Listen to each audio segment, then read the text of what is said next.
Good evening everyone, welcome to civil services study practice set number 853 पर आ जाइए। UP PCS के लिए practice करेंगे। इसमें हम कुछ चुनिंदा करंट अफेयर्स के प्रश्नों पर, ठीक है, लगभग 8 से 10 महीने पुरानी है करंट अफेयर्स, और इन प्रश्नों के पूछे जाने की संभावना सबसे अधिक है यूपी पीसीएस की प्रारंभिक परीक्षा में, जो होने वाली है 24 अक्टूबर को।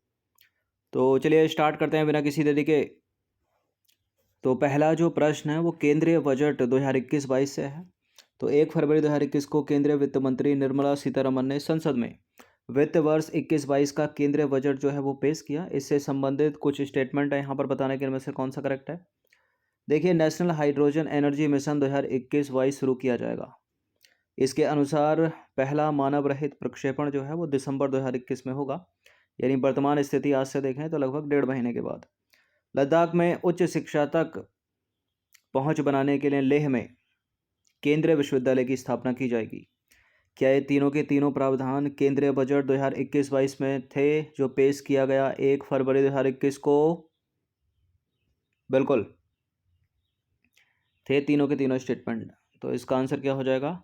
Option number D. तो फरवरी 2021 में केंद्रीय वित्त मंत्री एवं कॉरपोरेट कार्य मंत्री निर्मला सीतारमण ने संसद में वित्त वर्ष 2021-22 का केंद्रीय बजट पेश किया। इस बजट से संबंधित ऊपर दिए गए तीनों के तीनों स्टेटमेंट करेक्ट हैं।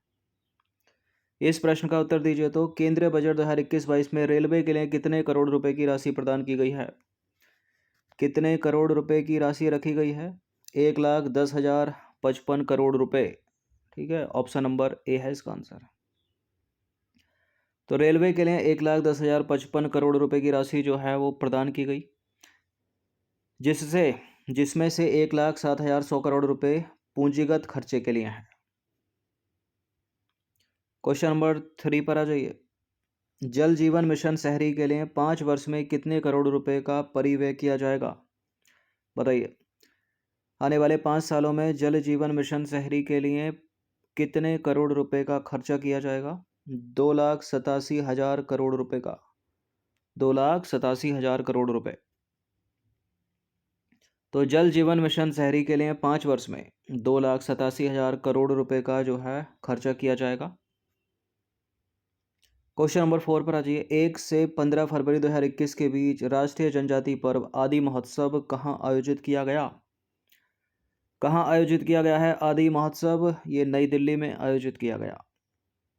तो 1 से 15 फरवरी 2021 के बीच राष्ट्रीय जनजाति पर्व आदि महोत्सव 2021 का आयोजन नई दिल्ली के INA स्थित दिल्ली हाट में किया गया, और इसका आयोजन जनजातीय कार्य मंत्रालय के अधीन भारतीय आदिवासी सहकारी विपणन विकास संघ द्वारा किया गया। और इस महोत्सव में आदिवासी कला और शिल्प, चिकित्सा और उपचार, भोजन और लोक कथाओं का प्रदर्शन तथा उनकी बिक्री शामिल है। अब आपको पता हो कि यह जो महोत्सव है देश भर में आदिवासियों की समृद्ध और विविध शिल्प और संस्कृति को एक स्थान पर लाकर लोगों को उससे परिचित करवाने के उद्देश्य से हर साल मनाया जाता है, और इसे वर्ष 2017 में शुरू किया गया था। तो लगभग 3-4 साल हो गए हैं। क्वेश्चन नंबर 5 पर आ जाइए। आर्थिक समीक्षा 2020-21 के अनुसार वित्त वर्ष 2020-21 में भारत की GDP की दर कितने प्रतिशत रहने का अनुमान है? इस तरह के प्रश्न सीधे सीधे पूछ लेते हैं। कितने प्रतिशत रहने का अनुमान है आर्थिक समीक्षा 2020-21 के अनुसार? 7.7%। तो 29 जनवरी 2021 को केंद्रीय वित्त एवं कॉरपोरेट मामलों की मंत्री निर्मला सीतारमण ने संसद में आर्थिक समीक्षा 2020-21 पेश किया। इसके अनुसार वित्त वर्ष 2020-21 में भारत की GDP दर, ठीक है, GDP जो ग्रोथ रेट है वो 7.7% रहने का अनुमान है। और अंतर्राष्ट्रीय मुद्रा कोष के अनुसार उसने भी कुछ कहा। क्या कहा है? भारत अगले 2 वर्षों में सबसे तेजी से बढ़ने वाली अर्थव्यवस्था बन जाएगा, ऐसा कहना है इंटरनेशनल मॉनेटरी फंड का। नंबर 6 पर आ जाइए। जनवरी 2021 में केंद्र सरकार ने किसे राष्ट्रीय स्वास्थ्य प्राधिकरण के नए मुख्य कार्यकारी अधिकारी के रूप में नियुक्त किया? कौन बना है राष्ट्रीय स्वास्थ्य प्राधिकरण का नया मुख्य कार्यकारी अधिकारी? ये बने हैं RS Sharma, option number D. तो जनवरी 2021 में ट्राई के पूर्व अध्यक्ष RS शर्मा राष्ट्रीय स्वास्थ्य प्राधिकरण के नए मुख्य कार्यकारी अधिकारी यानी सीओ नियुक्त हुए और इस पद पर उन्होंने किसका स्थान लिया? इंद्रभूषण का। देखिए, राष्ट्रीय स्वास्थ्य प्राधिकरण की बात करें तो आयुष्मान भारत योजना नामक महत्वपूर्ण स्वास्थ्य योजना का क्रियान्वयन करता है ये। और 23 सितंबर 2018 को प्रधानमंत्री नरेंद्र मोदी के द्वारा झारखंड के रांची से इस योजना को लॉन्च किया गया था, ये भी याद रखिएगा। इस किसकी बात हो रही है? आयुष्मान भारत योजना की। क्वेश्चन नंबर 7 पर आ जाइए। किस दिन वर्ष 2021 के लिए देशव्यापी पल्स पोलियो अभियान की शुरुआत हुई थी? बताइए किस दिन हुई 2021 में? 28 जनवरी, 30 जनवरी, 25 जनवरी या फिर 14 फरवरी? कब हुई थी? 30 जनवरी 2021 को। तो 30 जनवरी 2021 को वर्ष 2021 के लिए देशव्यापी पल्स पोलियो अभियान की शुरुआत की गई। राष्ट्रपति रामनाथ कोविंद ने राष्ट्रपति भवन में 5 वर्ष से कम उम्र के बच्चों को पोलियो की खुराक पिलाकर इस अभियान की शुरुआत की। और भारत सरकार का यह जो अभियान है देश की पोलियो मुक्त स्थिति को बनाए रखने का हिस्सा है। ठीक है, देश की पोलियो मुक्त स्थिति को बनाए रखने का हिस्सा है, यानी भारत इस समय पोलियो मुक्त है देखा जाए तो। और भारत को पोलियो मुक्त कब घोषित किया गया था? वर्ष 2014 में। ठीक है, तो ऐसे ये चीज़ें करनी जरूरी हैं कुछ कुछ साल में बीच में, ताकि जो पोलियो मुक्त स्थिति है वो बनी रहे। तो पल्स पोलियो कार्यक्रम की शुरुआत अगर सबसे पहले पूछी जाए कब की गई थी तो 1965 में की गई थी। 1995 में की गई थी राष्ट्रीय स्तर पर। ठीक है, 1995 में। और 27 मार्च 2014 को भारत को जो है पोलियो मुक्त घोषित किया जा चुका है, याद रखिएगा 2014 की डेट। क्वेश्चन नंबर 8 पर आ जाइए। किस तिथि को वर्ष 2021 भारत फ्रांस पर्यावरण वर्ष लॉन्च किया गया?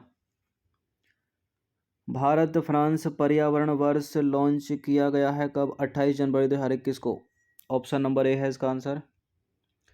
तो 28 जनवरी 2021 को केंद्रीय पर्यावरण वन एवं जलवायु परिवर्तन मंत्री प्रकाश जावड़ेकर और फ्रांस की इकोलॉजिकल ट्रांजिशन मंत्री बारबरा पोम्पिली ने नई दिल्ली में वर्ष 2021 का भारत फ्रांस पर्यावरण वर्ष के रूप में लॉन्च किया 28 जनवरी 2021 को। इसका मुख्य उद्देश्य क्या है? सतत विकास के क्षेत्र में भारत फ्रांस सहयोग को मजबूत करना, वैश्विक पर्यावरण संरक्षण के पक्ष में होने वाली कार्यवाही के प्रभाव को बढ़ाना और इसे अधिक से अधिक लोगों तक पहुंचाना। ठीक है, तो 2-3 चीज़ याद रखिए। 28 जनवरी 2021 को भारत फ्रांस पर्यावरण वर्ष। क्वेश्चन नंबर 9 पर आ जाइए। वर्ष 2021 में कुल कितने पद्म पुरस्कार प्रदान किए गए? बताइए। वर्ष 2021 में कुल कितने पद्म पुरस्कार प्रदान किए गए? 119 पद्म पुरस्कार प्रदान किए गए। इनमें से पद्म विभूषण कितने हैं? 7 हैं। पद्म भूषण कितने हैं? 10 हैं। और पद्मश्री कितने हैं? 102। अब एक चीज़ इंपॉर्टेंट हो जाती है कि क्या कोई इनमें से उत्तर प्रदेश का तो नहीं है, इनमें से तो नहीं है, और इनमें से तो नहीं है। इनमें से तो होगा ही होगा उनका नाम, इनमें से उनका नाम ज़्यादा इंपॉर्टेंट है। ठीक है, तो देखिए इस वर्ष राष्ट्रपति रामनाथ कोविंद ने 119 पद्म पुरस्कारों को प्रदान करने की मंजूरी दी। इसमें से 7 पद्म विभूषण हैं, 10 पद्म भूषण और 102 हैं पद्मश्री। और एक चीज़ और इम्पोर्टेंट है, इन 119 लोगों में से जिनको ये पुरस्कार मिला है उसमें 29 महिलाएं शामिल हैं। तो एक नज़र देख लेते हैं सबसे पहले पद्म विभूषण पर। तो 7 व्यक्तियों को मिला पद्म विभूषण पुरस्कार, उनके नाम देख लीजिए। शिजो अबे को मिला है जापान के, और SP बाला सुब्रमण्यम को मिला है मरणोपरांत तमिलनाडु के, और डॉक्टर बेले मोनप्पा हेगड़े को मिला है कर्नाटक के ये, नरिंदर सिंह कपानी USA के ये, मौलाना बहीउद्दीन खान दिल्ली, और BB लाल दिल्ली, सुदर्शन साहू उड़ीसा। अब इसमें 2 चीज़ इंपॉर्टेंट है। एक चीज़ कि मरणोपरांत देखते हैं कितने को मिला है। तो 1 मरणोपरांत है, 2 मरणोपरांत है। ठीक है, 7 में से 2 लोग जो है वो मरणोपरांत है, SB बाला सुब्रमण्यम तमिलनाडु के और नरिंदर सिंह कपानी अमेरिका के। उत्तर प्रदेश का कोई है नहीं। अच्छा, इस प्रश्न का उत्तर दीजिए। तो वर्ष 2021 में उत्तर प्रदेश के कितने व्यक्तियों को पद्म भूषण पुरस्कार से सम्मानित किया गया? 4, 2, 1, 0। पद्म भूषण की बात कर रहा है, यानी टोटल संख्या में कितने हैं? ये 10 पुरस्कार हैं। अब इन 10 में से उत्तर प्रदेश के 2 लोगों को पद्म भूषण पुरस्कार से सम्मानित किया गया है, कल्बे सादिक और नृपेंद्र मिश्र को। तो पद्म भूषण से सम्मानित व्यक्ति कौन कौन है? पहले तो वो देख लीजिए। कृष्णन नायर शांता कुमारी चित्रा केरल की हैं, कला के क्षेत्र से।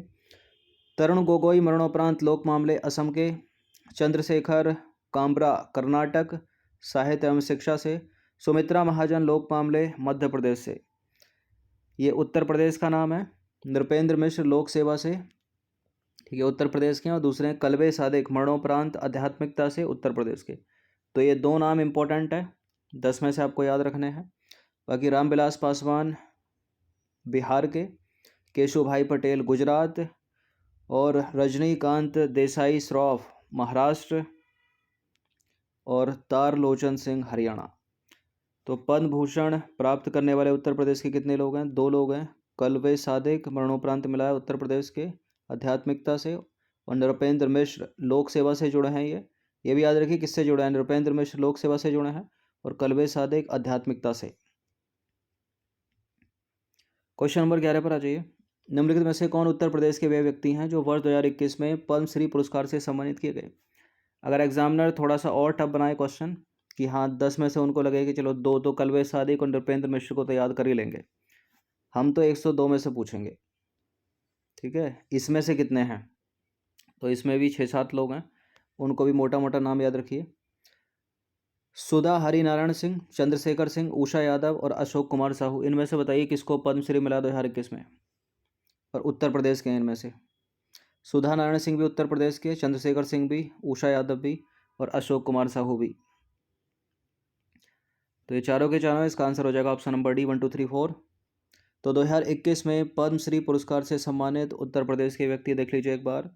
जगदीश चौधरी सामाजिक कार्य के लिए मिला है, गुलफाम अहमद कला के लिए, अशोक कुमार साहू मेडिसिन के लिए, राम यत्न शुक्ला साहित्य शिक्षा के लिए, चंद्रशेखर सिंह, ठीक है, कृषि के लिए, और सुधा हरिनारायण खेल के लिए, उषा यादव साहित्य एवं शिक्षा के लिए। 3-4 बार नाम जो है बोल लीजिएगा, याद हो जाएंगे मोटा मोटा, वरना एलिमिनेट तो हो जाएगा, ठीक है, थोड़ा डीप जाएगा तो। चलिए 12वां प्रश्न है, वैश्विक जोखिम report the global risk report कौन प्रकाशित करता है? UNDP, world bank, world economic forum, international monetary fund. वैश्विक जोखिम रिपोर्ट, विश्व आर्थिक मंच, वर्ल्ड इकोनॉमिक फोरम। तो 19 जनवरी 2021 को विश्व आर्थिक मंच द्वारा वैश्विक जोखिम report 2021 the global risk report 2021 का 16वां संस्करण जो है वो प्रकाशित किया गया। और वर्ष 2021 की यह रिपोर्ट नवीनतम वैश्विक जोखिम धारणा सर्वेक्षण 2020 के परिणामों पर आधारित है। नंबर 13 पर आइए, निम्नलिखित कथनों पर विचार करेंगे। पहला स्टेटमेंट है, 51वां भारतीय अंतर्राष्ट्रीय फिल्म महोत्सव 2021 गोवा की राजधानी पणजी में संपन्न हुआ, और इस वर्ष महोत्सव का जो फोकस देश है वो नेपाल था। नेपाल नहीं था, बांग्लादेश था, ठीक है, बांग्लादेश। तो गलत है दूसरा वाला स्टेटमेंट।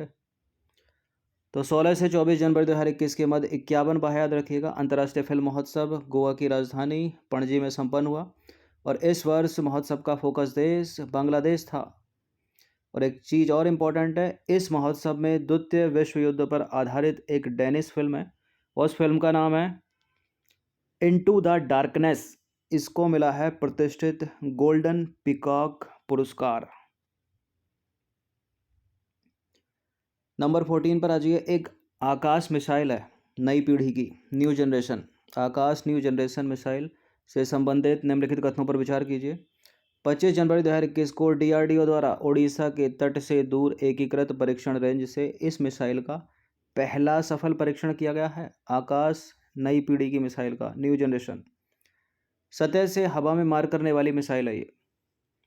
सरफेस टू एयर या सरफेस टू सरफेस है, सरफेस टू एयर ही है, ठीक है, करेक्ट है दोनों के दोनों स्टेटमेंट। तो 25 जनवरी 2021 को रक्षा अनुसंधान एवं विकास संगठन यानी DRDO ने ओडिशा के तट से दूर एकीकृत परीक्षण रेंज से आकाश NG मतलब न्यू जनरेशन मिसाइल का पहला सफल परीक्षण किया है आकाश का, और यह नई पीढ़ी की सतह से हवा में मार करने वाली मिसाइल है। क्वेश्चन नंबर 15 पर आ जाइए। किस मंत्रालय के द्वारा आयुष संवाद अभियान आयोजित किया गया? आयुष संवाद अभियान, मेरी सेहत मेरी जिम्मेदारी। वित्त मंत्रालय नहीं है, गृह मंत्रालय नहीं है, बताइए स्वास्थ्य एवं परिवार कल्याण मंत्रालय या आयुष मंत्रालय? आयुष मंत्रालय है। तो 26 जनवरी से 30 मार्च 2021 के मध्य आयुष मंत्रालय के अंतर्गत अखिल भारतीय आयुर्वेद संस्थान नई दिल्ली द्वारा आयुष संवाद अभियान यानी मेरी सेहत मेरी जिम्मेदारी आयोजित किया गया, और यह आयुर्वेद और कोविड-19 महामारी पर जन जागरूकता फैलाने के सबसे बड़े जन जागरण अभियान कार्यक्रमों में से एक रहा। तो ये 15 प्रश्न थे, कुछ चुनिंदा करंट अफेयर्स, इनकी प्रैक्टिस एक बार कर लीजिएगा, ठीक है। धन्यवाद।